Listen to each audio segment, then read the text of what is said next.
In this video, I'll discuss IV regression with possibly non-binary instruments. My presentation will be based on an economic example where we discuss the economic returns to a college education. This example is based on a classical paper by David Card called Using Geographic Variation in College Proximity to Estimate the Return to Schooling. To set the scene for this example, we'll follow blue guy and green guy through their lives. At age 18, they make a choice about how much education they want to get.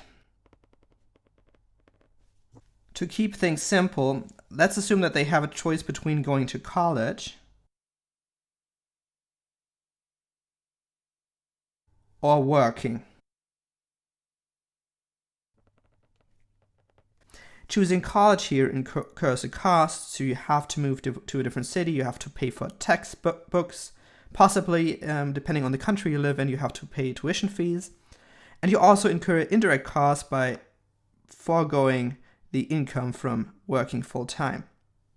So as economists, we may be interested in learning whether this is worthwhile economically, whether college pays for itself.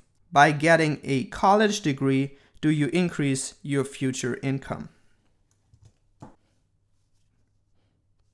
Let's focus on one particular measurement of the future wage.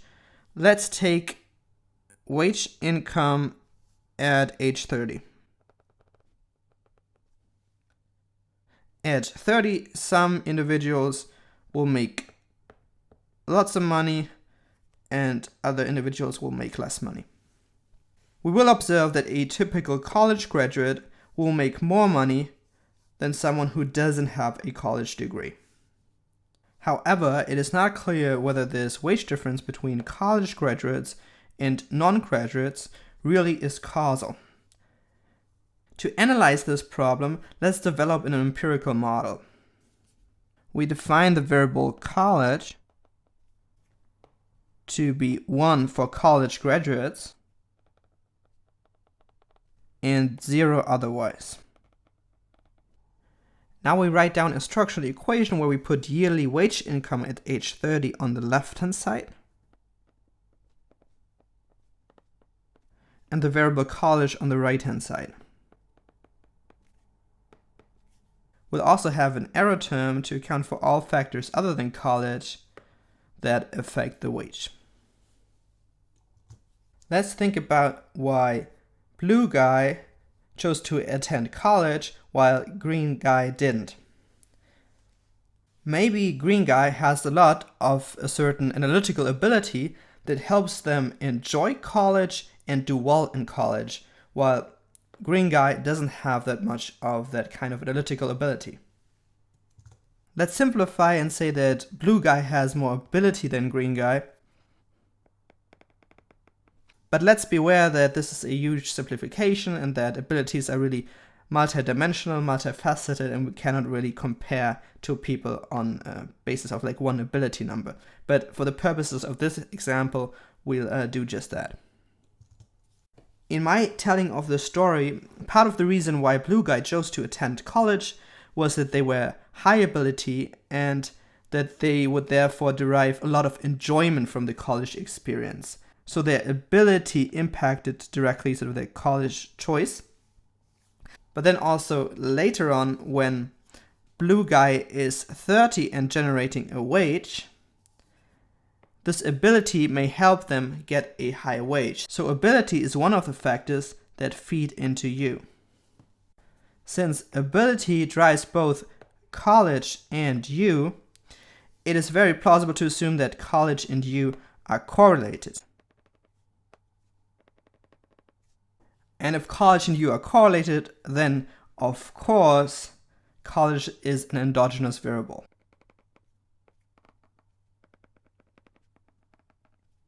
Or in other words, the structural equation does not satisfy the extraneity assumption for all S regression. we still want to estimate beta 1, the causal effect of a college education on the wage. Since we cannot run an all S regression of this equation, we are looking for a clever way to define an instrument. We want to do IV regression.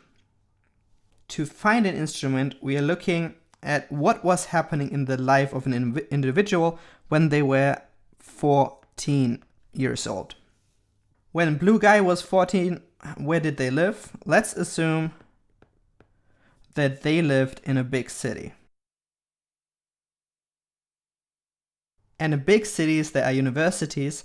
So blue guy was living close to university even before they turned 18 and had to make this choice about attending college or not.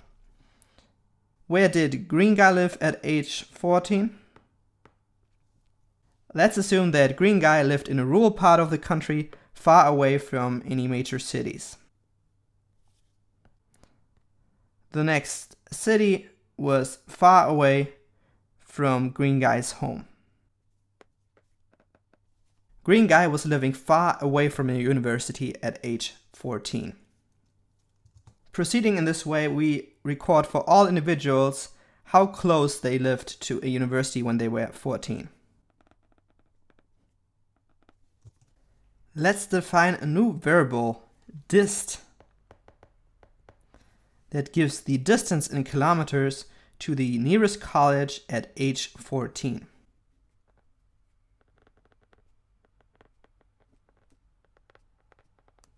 At age 18, when choosing whether to go to college, blue guy had an advantage over green guy. Since blue guy lived close to uni at age 14, they probably still live close to uni at age 18.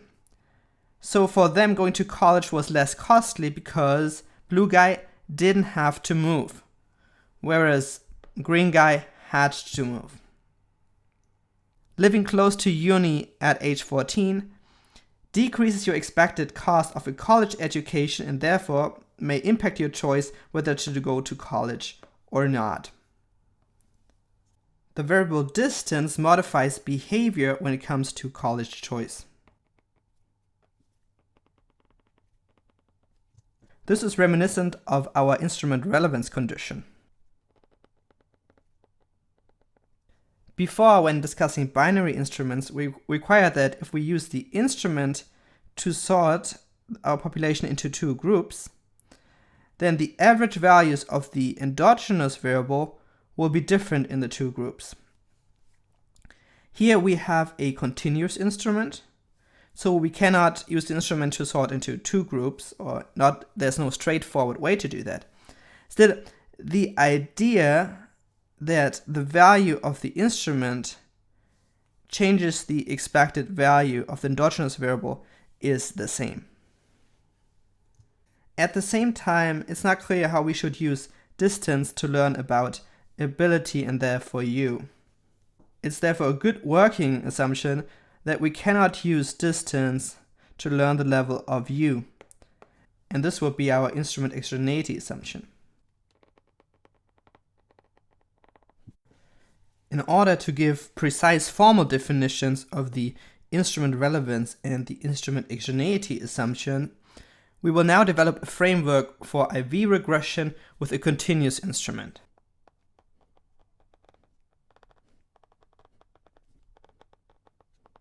We'll start by writing down a structural equation where we have outcome y on the left-hand side and a variable of interest x1 on the right-hand side. And of course we have an error term u. We assume that we have an instrumental variable that we'll call z1. The instrument and the variable of interest have to be connected in some sense. And what we implicitly assumed previously was that the instrument impacts the variable of interest in the sense that it has a causal effect on the variable of interest. In fact, what we need is much less. All that we need is that these two variables are correlated. How this correlation comes about doesn't really play any role, so it could be z1 affecting x1. It could be the other way around, or there could be a third variable that affects both. All we need is that they are correlated. Saying that they are correlated is equivalent to saying that the covariance between the two variables is non-zero.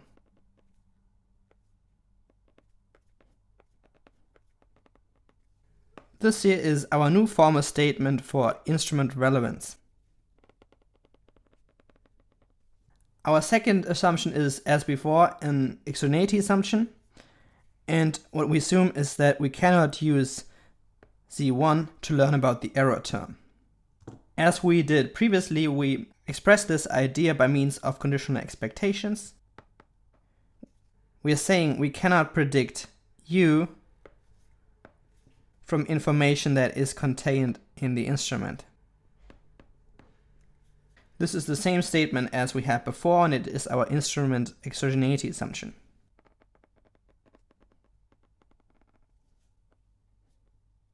The instrument exogeneity assumption implies that the covariance between the instrument and the error term is 0. To develop the IV estimator, we will be building on this weaker condition here, so we will not really need this one.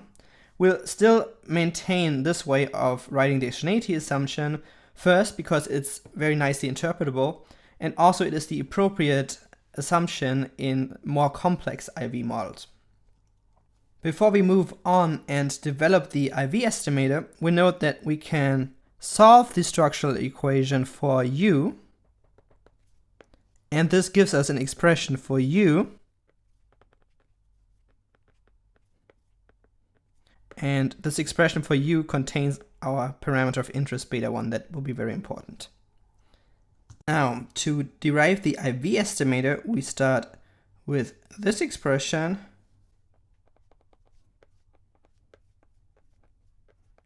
and we remind ourselves that this equality holds because of the instrument exogeneity assumption. Now the next thing we do is that we substitute in our expression for U that we derived here.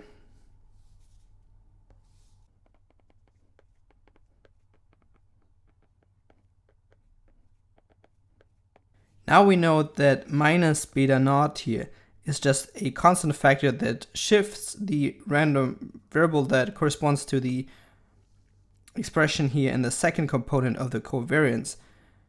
So if we just shift the location of a random variable, the covariance with another random variable doesn't change.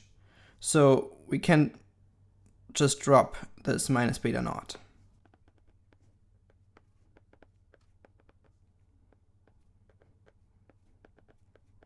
This minus sign we can just get rid of by writing plus and then minus beta 1.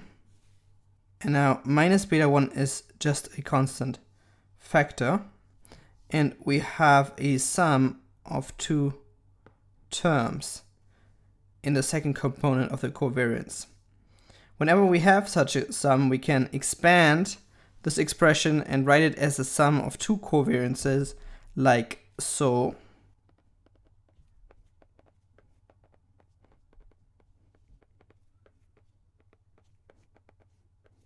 Now the rules for covariances say that if I have a constant factor in front one of the components in a covariance, I can pull this factor in front of the covariance.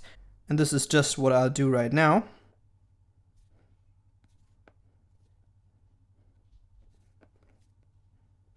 And of course, rather than having plus and then have a negative factor, I can just have one minus.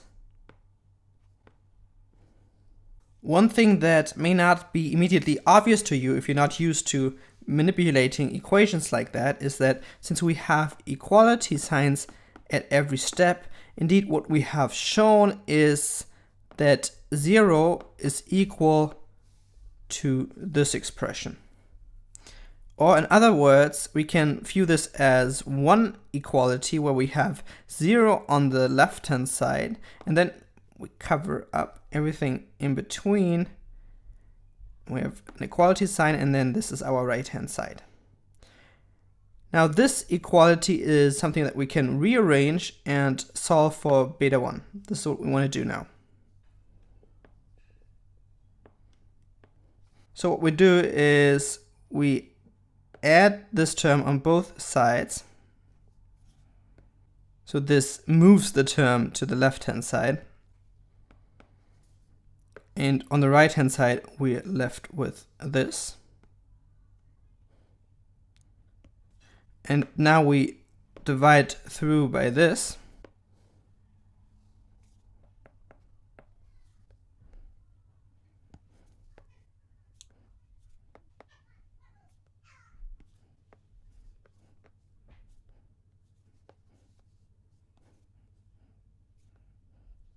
And we have managed to solve for beta 1. In solving for beta 1, I used both the instrument exogeneity assumption and the instrument relevance assumption. I pointed out to you where I used the exogeneity assumption. It was for this equality. Now, I want you to find out yourself where I used the instrument relevance condition. So what I want you to do is to stop the video for a while and try to find out. So stop the video. Welcome back. So now I want to show you where I used the instrument relevance assumption. The instrument relevance assumption makes sure that the covariance between the instrument and x1 is not 0.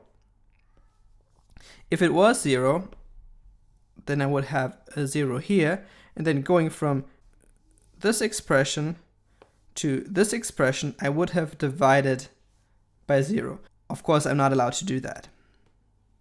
If the mathematical rule of not being allowed to divide by 0 is unintuitive for you, note that if this covariance was 0, then this would effectively kick beta 1 out of the expression, because beta 1 would be multiplying a 0, so the left-hand side here would be 0, regardless of the value of beta 1, would always be 0. Now, I would have an equality 0 equal this thing here, which is an equality that doesn't contain beta 1, and obviously if I have an equality that doesn't contain beta 1, I cannot solve it for beta 1. So that's the rationale behind the mathematical rule of not being allowed to divide by 0. So in summary, instrument relevance is needed in this step. So what we have accomplished here is that we have an equality, and on the left-hand side is our parameter of interest, and on the right-hand side is a function of the joint distribution of observable random variables. This is what we previously called an identification result. So this is our identification result for IB regression. As we did before when we derived the OLS estimator, we will now apply the method of moments to derive an estimator of the right-hand side here.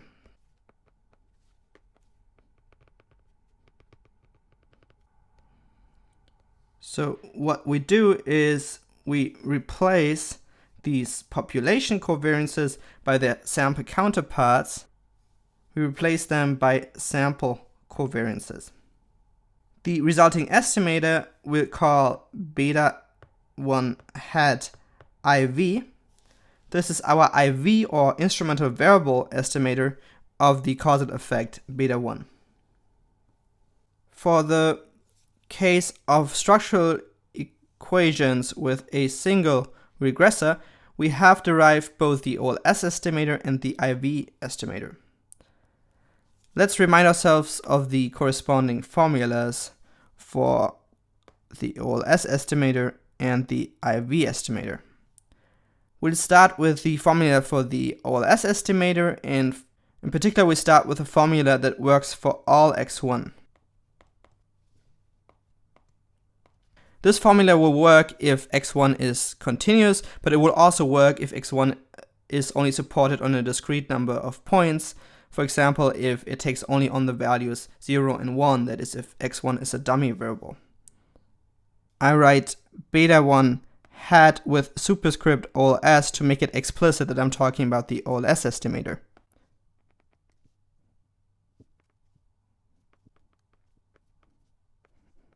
we're dividing the sample covariance between y and x1 by the sample variance of x1.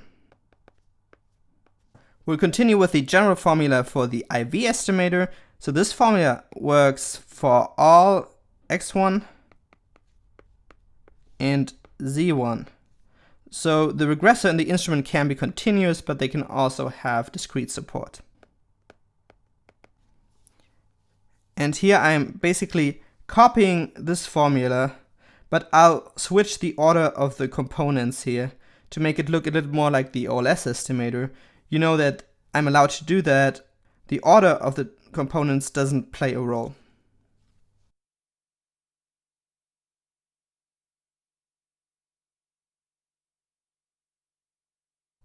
For the special case that x1 is a binary variable, that is, x1 takes on only the values 0 and 1, we had a special formula for the OLS estimator.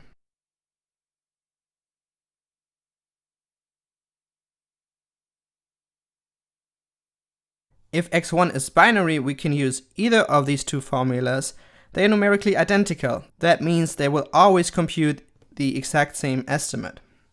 For the IV estimator, we had an alternative formula if the instrument is binary.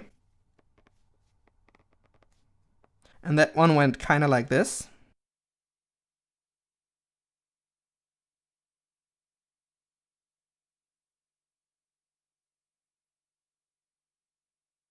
If Z1 is binary, we can use either of these two formulas. Both formulas will always compute the exact same estimate. The version of the formula that works only for a binary instrument is called the walled form of the IV estimator. The reason why we like these formulas down here is that we have a very good intuition of how and why they work. So we find some way of dividing the sample into two groups. For OLS, we use the regressor for sorting. For the IV estimator, we use the instrument for sorting. And then what we do is we divide the outcome difference between the two groups by the input or the regressor difference between the two groups. In the general case here, this kind of grouping mechanism doesn't apply, because if we have, for example, continuous variation x1, then the regressor doesn't naturally divide the sample into two groups. Or similarly for IV regression if we have continuous variation in the instrument. However, we are still able to develop an interpretation of these estimators that is very closely related to this intuition that we're dividing an outcome difference by an input difference. Let me show you how. Let's start with the IV estimator. For the IV estimator, we have a sample covariance in the numerator. So we're describing a feature of the joint sample distribution of y and z1. This distribution may look like this. In the denominator, we have the sample covariance between x1 and z1. So we're describing a feature of the joint sample distribution between x1 and z1. This distribution may look like this. Now we have two scatter plots. Let's fit regression lines through these scatter plots. The first one may look like this. And let's write this regression curve as delta hat naught plus delta hat 1 z1. Similarly, let's fit a regression curve through this scatter plot. And this one may look kind of like this. And let's write this regression curve as theta hat naught plus theta hat 1 z1. Now we have defined two slope coefficients, and with just a little bit of effort we can find these two slope coefficients in our formula here. So what we want to do is we are dividing here the numerator by the sample covariance of Z1. And then to make sure that we're not changing the formula, we're applying the same operation in the denominator. This term in the numerator is just a version of this formula. It gives the slope coefficient from regressing y on Z1. This is just what we did here when we drew this regression curve, and the corresponding slope coefficient is what we called here delta 1 hat. Similarly, for the term in the denominator, this is the slope coefficient from regressing x1 on Z1, corresponding to the regression curve we drew here. So the denominator would be equal to theta 1 hat. This implies that the IV estimator is equal to delta 1 hat divided by theta 1 hat. These two slope coefficients estimate changes that occur as we take a 1 unit step in Z1 direction in either of these two graphs. Delta 1 hat gives the estimated change in y, and theta 1 hat gives the estimated change in x1 when Z1 increases by 1 unit.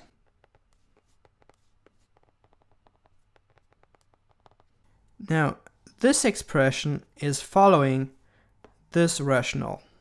We have an outcome difference divided by an input difference. But now the difference is not a difference between two groups, it's a difference, or it's the change from changing the instrument by 1 unit. Let's derive a similar representation for the OLS estimator. We start by rewriting the OLS estimator ever so slightly. And what we'll be using here is that the sample variance of x1 is equal to the sample covariance of x1 with itself.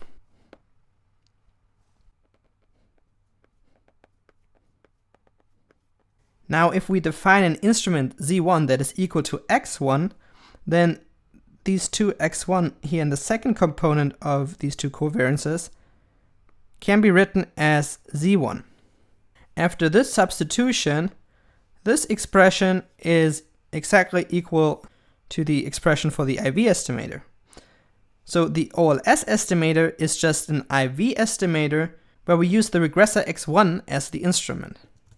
That we understand that OLS regression is a special case of IV regression, we can apply all that we know about IV regression to the OLS estimator.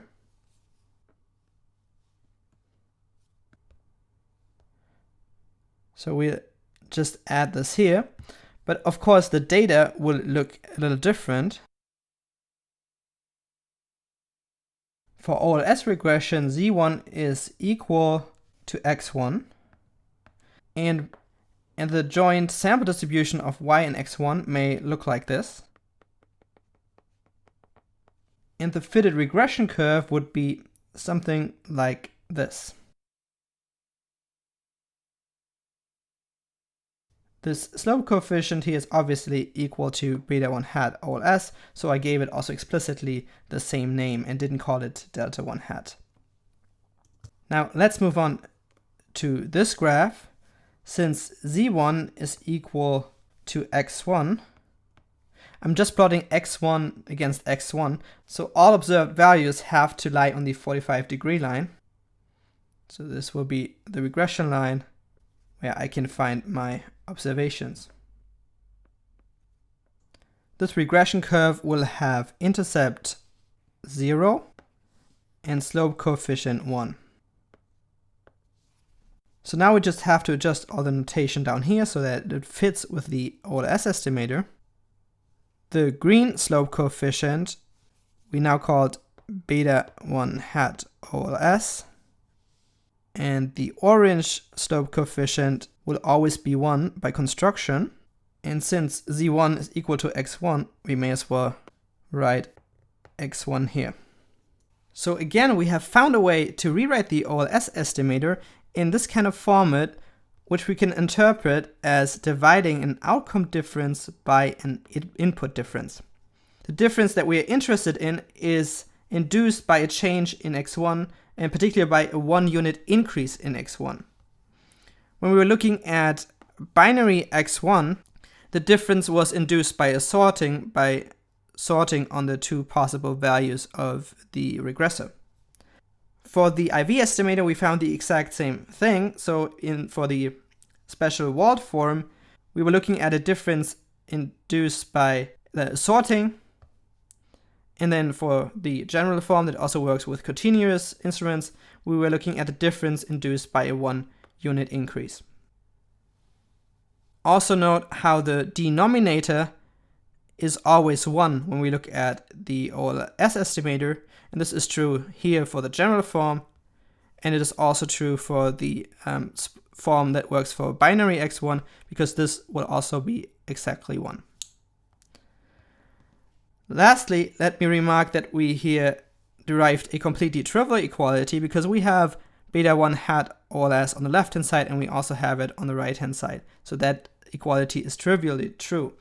However, our derivation was still very useful because it allowed us to interpret the OLS estimator in this kind of format and to draw parallels with IV regression and with what happens in the simple case of binary x1. I've covered now everything that I wanted to cover in this video, so let me summarize briefly.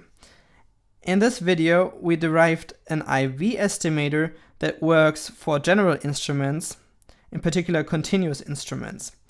Our work on this estimator was inspired by an economic application where we had the variable distance to college that was arguably exogenous to the error term in our structural equation. Now, distance is probably like a continuous random variable. It's definitely not a binary random variable. So we needed a new IV estimator because our old IV estimator, so this one, only worked for binary instruments. After deriving this new IV estimator, we showed that it can be interpreted in a very similar way to how we interpreted the Wald form of the IV estimator. If we apply this general formula here to the special case of a binary instrument, then we will get exactly this formula. So the general formula implies the Wald form. Similarly, the general formula for the OLS estimator implies the special formula for the case of a binary regressor. Then we noted that IV regression is a special case of OLS regression. We obtain the OLS estimator if we set the instrument equal to the regressor. And this implies that our formula for the IV estimator implies the formula for the OLS estimator. So in summary, this formula here implies all the other formulas on this page.